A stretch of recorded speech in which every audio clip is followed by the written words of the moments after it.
சாட ஆரம்பிக்கிறாங்களோ, அவர்களின் பொய்யான வாக்குறுதிகளை இல்லை அவர் செய்த தவறுகளை சுட்டி காட்டுறாங்களோ, அப்பெல்லாம் முதல் குரலாக இவர் குரல் எழுதுது. எப்பெல்லாம் நாம் தமிழர் கட்சி எடுத்து வைக்குதோ அதன் தொடர்ச்சியாக தான் நான் இப்ப பாக்குறேன். இவர் சாதி சாதி சாதின்னு தொடர்ச்சியா பேசிக்கிட்டே இருக்காரு.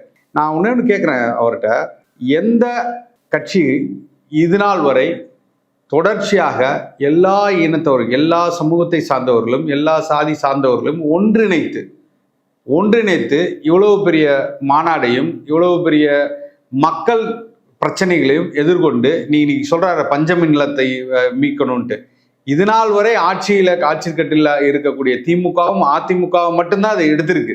இதான் உண்மை. வேற யாரும் ஆட்சி செய்யல, அப்ப வேற யாரும் திருடி இருக்க முடியாது. அப்ப இவர்களுக்கு பங்கு இல்லாம இருக்கும்.